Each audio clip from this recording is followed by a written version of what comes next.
Hey everybody, hope everybody's doing well. First off, thanks for watching and thanks for subscribing. So in the last video, to GT left, I talked about a new project car for the channel, like I need another project car like a damn hole in the head, right? But before I get to that project car, I'm gonna show you a few things on Project Frankenstein. I've been doing body work during the week, and on the weekends I'm gonna fiddle fart with this little Black 93 Cobra. So on Project Frankenstein, I can't remember where I left off with that. The doors are hung, adjusted, they're good to go. The fenders are stripped and in primer. They're good to go. I've got to do the hatch and the hood, and then she'd be ready for painting the jams. So let's walk around Frankenstein just a little bit. I got some cars in here, the new beater bombs outside, and we'll show you Frankenstein real quick. All right, so not quite sure where I left off. Call it what you want. The doors are hung, them gaps, some lines. Hell yeah. This gap, not so much, basically because fender's just sitting there. But look how straight that thing is. And that's super nice. As far as door, the way it opens and closes, look at that. Woo-wee. Like butter. Hell yeah, new money. But that's Frankenstein right now. So yeah, I spent probably 4 to 6 hours on each fender during the week. This week I took one day, had some stuff I had to take care of, and Fridays I eat breakfast with the old farts. So don't do much on Fridays. Normally I do yard work, go eat breakfast, just kind of chill on Fridays. Saturday, I'm going to show y'all a new project out here. Like I need a new project, right? So first off, shout out to Kevin for bringing it to me. This one I've been after for a while, about, I don't know, 6, 7, 8 years, something like that. It's been sitting down in Texas in a field since 2003, unmoving, just baking in that nice warm Texas heat. So I'm gonna show you what this thing looks like. But this video is going to be kind of how to prep a car that's been sitting unstarted for a long time, what to do when you find one that's been sitting, and what not to do. Now, he did start this one to get it on a trailer, so some of that isn't going to apply to me in this video, but I'm just going to tell you how I do it when I find something that's been setting and hasn't been started in years and years and years. So without further ado, let's check out Project Beater Bomb. Alright, so new to the channel, Project Beater Bomb. Keep in mind, we bought this car in 2003. This car was a theft recovery. He told me it was missing, the wing was missing off the trunk, the wheels were gone, the rear calipers, and some other knick-knack paddywhacks. I'm not sure what all was missing. So the car lot plate is still on the back from way back when.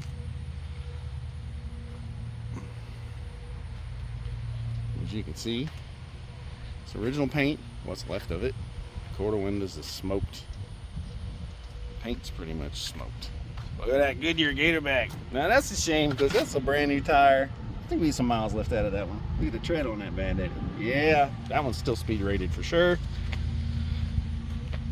But yeah, so we'll go ahead and get everything opened up on this thing, show you the under the hood, interior, and we're gonna go ahead and move on here today. We're gonna get some things addressed, show you how to start on a car that's been sitting. So, all right, got everything opened up. Let's do a quick rundown on engine bay, interior, and we'll get going on some little bit of maintenance on this thing today. All right, so under the hood, what do we got? We got a VIN sticker on the front bumper, both fenders, hood, everything under the hood is original. The plug wires, I think, are Motorcraft. They're not the date-coded wires. It did give me a new battery, so that's a plus. Don't gotta buy a battery. We got all the original pulleys are still on it, headers, valve covers, that's never been apart. Date sticker still on the valve cover. We are missing the bracket for the MAF sensor, so this may be a Cobra. I know the housing's correct for a Cobra, but I'm not sure about the sensor itself. All the vacuum stuff looks good. This is broke right here. We gotta fix that, very common. So that may be one thing we gotta fix. Still got the cover for the windshield wiper over there. The hood blanket's still on it. It's not bad actually. It's got a couple small spots where we're gonna use it. We'll dress this up a little bit. Ooh, that's high quality right there. Texas heat. Fuel pump sticker still in place. VIN sticker still in place. Now inside. Now imagine this in 2003. I'm sorry for the sun. Get some shadows in here. Imagine what these seats look like in 2003 when it's parked in Texas. I bet these seats look brand new. There's a radio still there. Console's never been drilled. Holy shit. I ain't look at this. There's no way this thing still works. Holy shit. Wow. Now, this is the original 93 door. You see this little metal plate right here? About 100% all, even 93 Cobras. Most of this little metal plate, because the ashtray doors were plastic in 93. They weren't metal like the early cars. So they put a reinforcement right here in an ashtray door. Wow. I got 2 lids closes out of that. Even this is missing. I bet this latches though. Nope, that's broke. Ooh, we got some goodies in here too. Steering wheel. Headliner's in pretty good shape. Not bad. Now, I did take all this nasty shit off here. Some 90s anti-theft shit that obviously didn't work. So yeah, that was a waste of money in the 90s. So we are missing door speaker grills, a couple knick-knack paddywhacks like I said. Now, this being a Texas car, and I also think it came out of California originally, the underneath of this damn thing is super clean. Original mufflers and all that stuff. Super nice shape. Mileage showing 17. Not sure if it's legit yet. We got a Carfax it. He thinks it might be. I don't know. Door sticker on the door. All original wheels. No curb marks, but the paint's just gone. Craziness. All right. So what we gonna do for today's? What we gonna do today? Today we're gonna do fuel tank, fuel filter. We're gonna, don't be like Brutal and spend 3 videos trying to figure out why your car's running like shit when it's out of time. And the bad part of that video, he's got a Holly set up on that car. It should tell him what the timing is. Go figure, right? Can't fix stupid, I guess. Anyway, so we're gonna show what we got here on the bench, what we're gonna do to this thing. First, we're gonna check, pull dipstick. When I find one sitting in the field, first thing I always do, check the engine, see if it's locked up. Whether it's in a building, a field, or whatever. This thing wasn't obviously locked up, but that would be the first thing I would have checked. Don't ever start a car that's been out in a field or a barn or whatever. Just make sure it isn't seized up. If you want to try to get it running, pull the plugs first, spray some WD-40 PB Blaster in all 8 cylinders, then bar it over slowly, just slowly. Don't get on it, bar it slowly, because those rings will stick, and if they stick and they break, then you're taking the motor apart and all that other shit. Project over here, Frankenstein, may have to run into that. I ain't messed with it too much. This one, it does run. It's got a shimmy to it. He did say he put a distributor in it. Now it is clocked completely wrong. The firing order on the cap is right, but I think the distributor's clocked wrong and it is completely out of time. So we're going to check that once we get the fuel tank swapped out, fuel filter swapped out, clean out the fuel lines. I got a thing of seafoam. I'll show you what I got here in a minute. Just flapping right now. But that's what I do before I try to get one running, is check, make sure it's not locked up, lube up the cylinders, break it free. Then you can use, not the fuel in the tank, just some starting fluid just to see if it'll fire. Never use that old 30-year-old fuel. Never, ever, ever. So I'll show you what I got here on the bench, and then we'll get to work on this piece, whatever you want to call it. So hang with me. All right, so I'd take a quick break there for a second. Wife came down to show me something. So show you what I got on the bench. Real Project Beater Bomb here, and we'll get to work on it today as Baker is making her way up the hood in the door, which I don't know why, because the door is wide open, and now she's stuck. Hold on. Yeah, I know, that was funny. She was stuck in between the door and the pillar. That was hilarious. She managed to figure it out. Cats, go figure. All right, so let's check this shit out. All right, so what we got today, we got a new fuel pump, complete assembly, not just a pump. Delphi pump, whole shebang here, brand new. Now, these damn things are getting out of control. Everything's out of control. Last year, these were 86 bucks. They're freaking $130 damn now. So, ridiculous. Talk to me about inflation. Anyway. All right, we got fuel filter. Right now, I'm just using the junky Duralast. Nothing against Duralast filters. However, I've had problems with these fittings right here, not going on the factory fuel lines, these being too big. I've had issues with that. Hopefully, I don't have that problem. I got a new vent seal, filler neck seal. As you've seen, my door handle was broke, so I got some Taiwanese door handles. We're going to see how them fit. new air filter. Seafoam is a must-have for something that's been sitting in the field for 30 years. If you don't, trust me, this is the shit right here. This will get stuck injectors unclogged in a minute. And it got me some speaker covers from the Dan Carpenters. Over here we got some Monroe's. Look at there, front struts for the front. Cause I can guarantee you, one of them struts is locked up. Trust me, car's 30 years old now. Shit, I can't add. Anyway, they're older than hell. These front struts go bad, they go down, they don't come back up. So got new front struts. When we do the struts, we're gonna check the rotors, which I'm sure the bearings all need cleaned out, repacked, and all new grease and shit, but we'll get to that. And we'll check the back brakes. The parking brake does work. That's a good sign. The cables aren't seized up and all the brake stuff was put back together correctly. So I'm gonna get this thing crunked up, get it moved up here under this little tent, get it jacked up in the back, get the fuel tank down. I don't know how much gas is in it, if the gauge even works. I have a nice used clean fuel tank. If that one's nastier than hell, I'm hoping it's clean. I don't have to use my other good tank, but if it is, I got one. So yeah, let's stop yapping. I'm gonna try to set up a camera, show y'all a little bit of work, and show you what this looks like. All right, we got her moved under the tent. Man, she run like poop right now. So I'm gonna show you what I'm talking about by the distributor being clocked wrong, if you didn't see it when I was under the hood showing the motor earlier. Now the TFI module, see how it's almost touching the AC compressor? Shouldn't fit like that. It should kind of run straight right here so you can set your timing. So yeah, it's definitely been out. Now looking at the oil filter, look how nasty that thing is. Woo-wee. Looking like Butticus. So yeah, it's pretty much, yeah. Our Gatorback didn't fare too well. She's off the rim. So we got another Cobra wheel over there with a decent tire on it. It's the wrong side, but I don't care. Just trying to move it around. Put the window down, it actually worked. It says the door handle's missing. So, all right, I'm gonna go ahead and get this thing jacked up in the back, get the fuel tank out, unhook the fuel lines down here on the bottom by the passenger side frame rail, get some clean fuel and a nice pump in it, and see if we can get this thing going smoothly. It's running rougher than hell. Hopefully that's all it is the distributor's wrong, injectors are clogged up, and got some bad, nasty gas in it. So yeah, let me know what you think so far about this new project. I don't know what to call it. Y'all think of something, let me know. So let's get jacked up and see what your tank looks like. All right, for those of you who never done a fuel tank and never got your hands dirty, show you a real quick rundown on fuel tank removal on one of these things. Now I did move it, so it might have a little fuel pressure on the old fuel filter. The way this thing's running, I doubt it's got much pressure on it.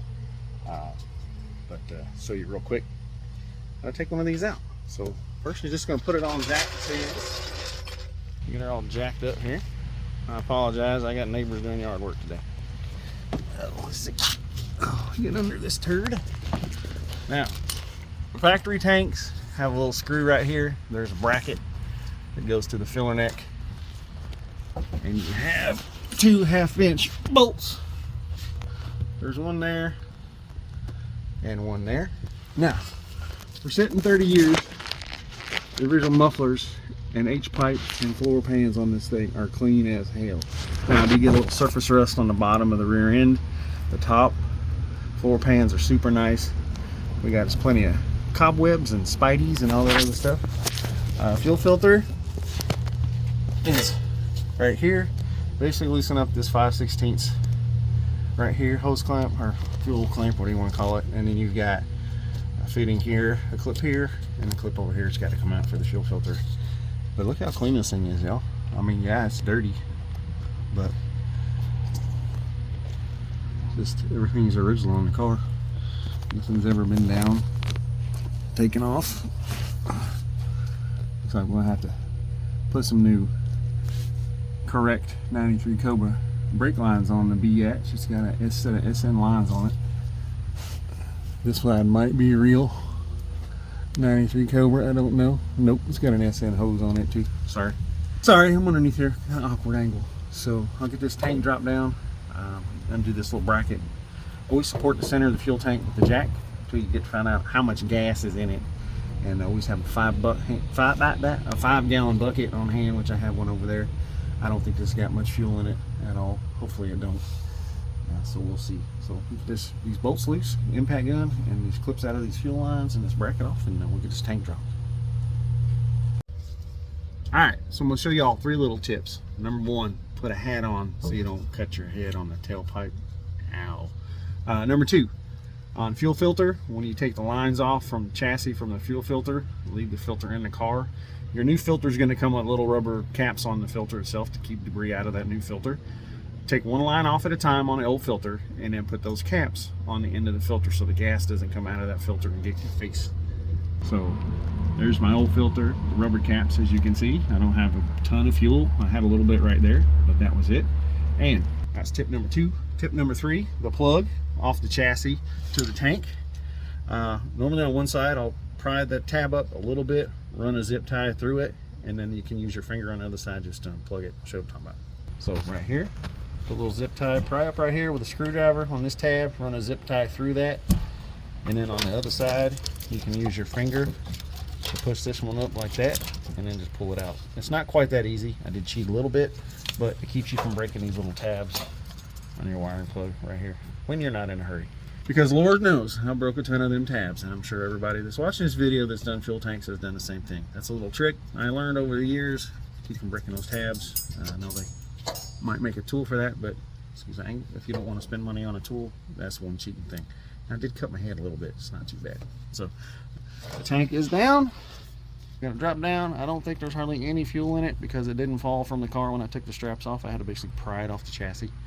I did get the strap done, so we're going to slide it off the filler neck. It's unplugged, and get this tank out and see what it looks like.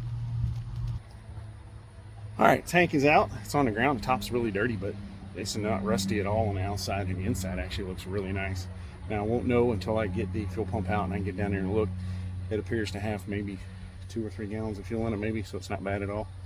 Now, this tank is super, super nice. If it's super, super clean on the inside, that other tank I have, I think, is a reproduction tank. I might use it in this car and save this one for Project Frankenstein, because this will be an original tank and I'm kind of restoring that car. We'll see. Maybe rob Peter to pay Paul. Don't do that too often, but if this tank's nice and it's super clean, the tank I have doesn't have the hole for that reinforcement strap on the filler neck. So I might swap it out. We'll see. Maybe not. Let's get this tank vacuumed off. Oh, one other trick or tip for the day. If your cover on your fuel tank is super nice, put a piece of cardboard on the ground before you drop it on the ground. But if you're on a lift, you won't have that problem. Before you drop it on the ground, that way when you slide it out from the car, that plastic shield on your fuel tank don't get scratched all to shit. So I learned that one a long time ago too. Got it out. It's on a piece of cardboard. Gonna clean the top of it off. Like I said, get these fuel lines taken off. We're gonna replace this filler neck. As you can see, it's all dry rotted and cracked. The vents normally the same way. As you can see, it's all nasty, wonky, not in very good shape. Kind of looks like poo. This is the hole I'm talking about. The reproduction tanks don't have this. The factory ones do. So this tank is really super clean. You can clean it up with some soap and some waters, some tough stuff, and have probably a brand new looking fuel tank. So I'm gonna go in, feed the fat man, and come back out after some lunch, get this tank drained, get it on the bench in there, get it cleaned up, get the new fuel pump put in it, and decide which tank we're going to use. So, and okay, just like that, we done had a chicken sandwich for lunch and a couple cheese and sticks. So I did blow the original tank off with the air blower. I'm going to wash it off with some Purple Power and some water.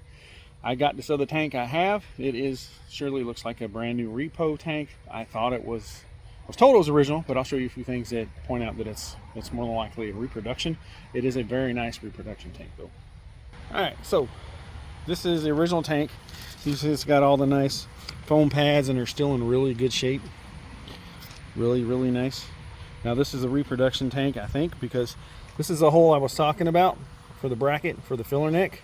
And also Ford put enough material. There's another hole over here. I think that's where they used to install the tanks. I'm not sure. And on the reproduction, right here, it's completely really tight where they press the upper and lower tanks together, so there's not much material left there. So unless somebody trimmed this off, which that's very possible too, but more than likely right in here, doesn't look like it's been cut at all. And then on your factory ones, they're actually together right here, so there's a little bit of difference. So now the fuel, I can't speak enough about not starting these cars when they set. I'm going to show you the fuel in this tank. Now, it's not bad. It's definitely bad, but I've seen way worse. I got some back behind the shop I took out of a tank over here a couple weeks ago, and it's disgusting. This here, it was running on this. This would probably be okay for weed killer, or maybe running your mower with some maybe 50-50 good gas so you don't waste it. I don't know, but I wouldn't run it in a car. This stuff, it gets gummy, turns into varnish. It can mess up your rings, it can mess up your injectors, your fuel lines, and all that stuff. So when these cars have been sitting 10, 15, I pulled one out of Vegas one time, a convertible, and that thing was disgusting. It had a full tank of California fuel in it, and holy cow, it was disgusting. So I'll show you this fuel real quick, and then we'll get this tank washed up, get the pump out, and see what it looks like. All right, so that's the fuel that was in it.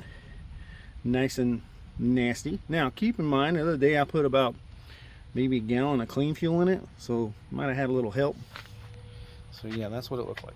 All right, so far so good. Let me get this tank washed up. I'm gonna use some purple power and just in a rag and rinse it off to get all the mucky muck off the top of there to clean it up. And I'm gonna wash the gas tank cover too before I install it, get that cleaned up. So I'm gonna go ahead and put the original tank back in it. I'd probably use the other one if it had the pads on the top, but I've got a new pad kit somewhere in these messy buildings. So I'll put on a new pad kit on that brand new tank. I'll clean it up with the Scotch-Brite, make it look brand new, shiny new, and I'll put it in Project Frankenstein. Not a big deal. So yeah, oh, let's check this. This is why you order new filler neck seals, peoples. Never drop a Fox body fuel tank without this, unless you know it's got a new one in it, because that's what it's going to do. So quit running my mouth. I'm going to wash this with some soap and water, show what it looks like cleaned up, and we'll pop the pump out of it. Okay, so I got the tank washed up, soap and water, the cover cleaned out, soap and water, looks really good. The original tank's in super nice shape. I'll show you a few more little tricks for those of you trying to do fuel tanks this weekend. All right, now this clip here is on the feed line. This little clip right here, it kind of just pops out with a straight screwdriver. But this little clip here, these are hard to find, so try not to break these. You can use your little fuel line tool, just push it up in there and slide the line off. I broke many of those myself, so just giving y'all some tips. But yeah, cleaned up super nice. A little dirt off of it, and it'll have original tank. Got the cover washed out, fix and put the pump in it. Now, on these lock rings, here we go, right here. I always got some new ones laying around. I keep them on the bench stock. If you're military, Air Force, you know what that means. So I'm gonna probably replace this lock ring. That one's actually really nice. It's just got a little dirt still on it. But this one, I'm gonna probably replace it depending on what it looks like when I get it out of there. It may just be some dirt. So I try to replace those. And the new fuel pump should come with one. We'll see what's in the box. So we're getting close. Let's get the pump out and we'll see what it looks like. Oh, always try to use a brass drift on this lock ring so you don't spark and blow yourself up. If you don't have one, I'll normally take a rag and lay it on top and then tap on it with a 1/4 inch drive extension and a hammer. So that's how I do it. All right, so pump is out, and holy shit, look how clean that thing is. I have never seen one that's been in a tank for 20 something years that hasn't been ran that looks like that. And the tank, I don't know if we can get a peek up in here, but I don't think so. But man, tank is clean. Holy shit. Oh, one other thing on the NFI original tank, see this little notch right here for this little clip? These should be notched. The other one wasn't. Wow, that thing's clean. So I'm gonna get this other pump out, compare it to the original, and then get it installed in the tank. All right, got the Delco pump out of the box, comparing it to the original. The only thing I see that I don't care for is this line is really close to this bracket right here, and then in the O&M one, you got all that gap in between there to seat that hose. So maybe that's something they need to work on. So, but just double check before you put these in. These are a pressed on clip. Make sure they're good and tight so they don't pop off. And then make sure your new sock is seated at the bottom of the pump. Now, I always end up with extra ones of these because tanks come with these, pumps and sending units always come with these. So you end up with some extras. That's why I normally have some laying around. Now, I'm gonna put a little grease down in here to hold the seal and a little on top, and then get the pump put in. All right, already. So my camera got a little hot. Now on the tank, got it all put together. I always use some dielectric grease.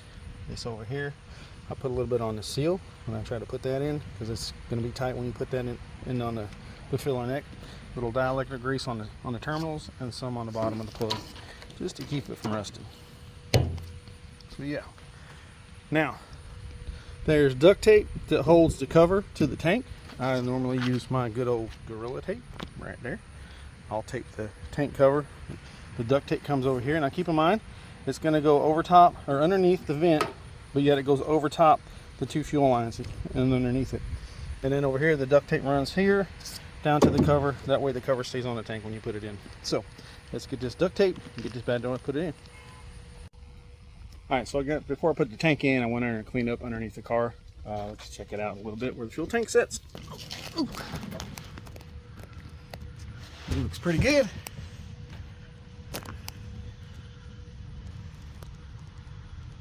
Super nice. We got a little bit of surface right here. Nothing I would even worry about. Maybe scuff pad and a little bit of fresh green primer. Yeah. Go ahead and get this is the little bracket I was talking about right here. Now ready to go. We'll get the fuel tank put in and then we'll check it out when it's done.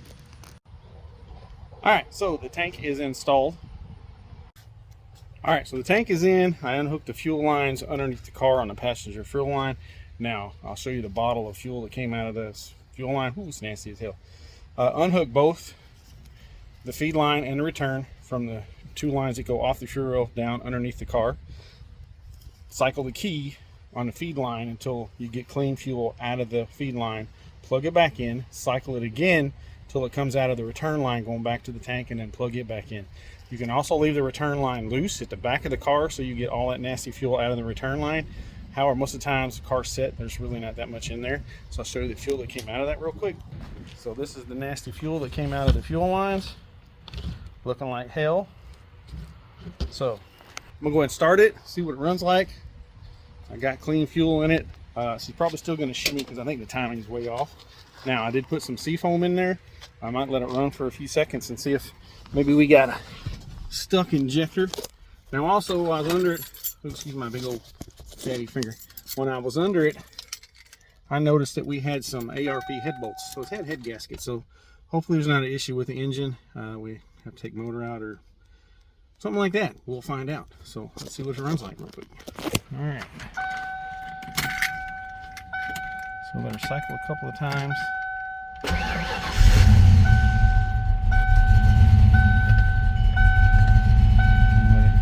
Seafoam up to them injectors and see if maybe the injectors are clogged.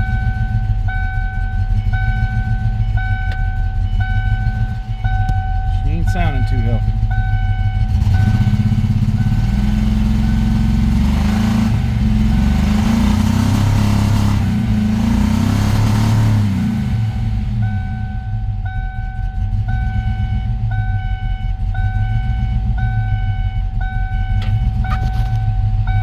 Let it run for a few minutes and see if maybe some of that seafoam will clear them injectors up. Maybe open them up, unstick them, because I think I either got a couple stuck injectors or I got the timing is way out of whack. It's either one or the other. The way it revs, it feels more like timing than anything, but some of it does feel like injector as well.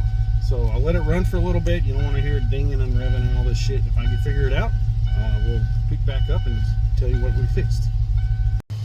All right, so this is no bullshit. Literally, I revved it up, I don't know, 8 or 9 times. This seafoam is some amazing shit, you guys, gals.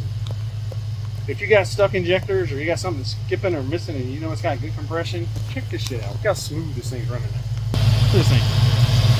No shimmy, no shake.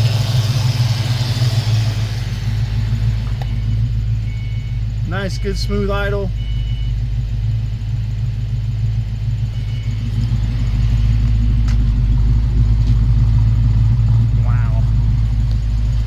That's just a test to some fuel additives and what this stuff does and how much this stuff helps. I'm a firm believer of seafoam. I've used it on a lot of stuff. Oh, there's Miss B. Hey, Mrs. B. Do you want to make a visit? How you doing? However, I'm going to go get some more fuel. I've only put a couple of gallons of gas in it, maybe 2, and a whole can of seafoam to clean them injectors out. I want to get that number 1 on top dead center and see how bad that distributor's clocked and then set the timing on it. This thing ought to run like brand new money, y'all. So get that oil changed and air filter, a couple more things. So we go get some fuel. All right, y'all, so that's gonna be the video for today. It's getting late. I need to clean up, go get some more fuel for this thing. But tomorrow I think I'm gonna come down, retime this distributor or reclock it, set the timing.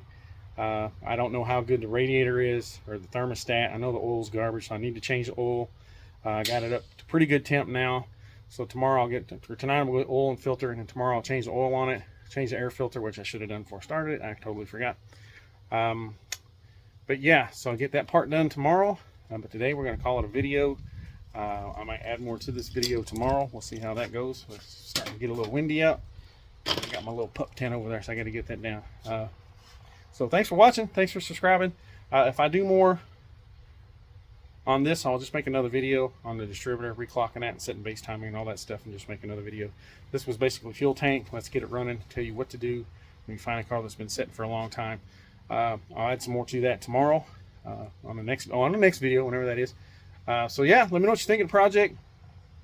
Let's give it a new name. This thing here, I'm just gonna probably just get it mechanically sound, get everything working good, and just kind of use it as a little beat around driver for now until I decide, or when I have time to paint another one, which I don't know when that's going to be. Might maybe paint the bumper and maybe a little bit on the roof, but I'm not going to go crazy just so it don't get any worse.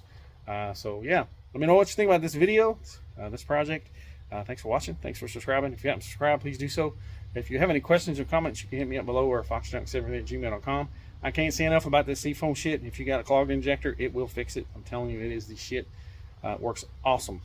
I've used it on a lot of stuff. So yep, thanks again, and just remember, it's not just junk, it's Fox Junk.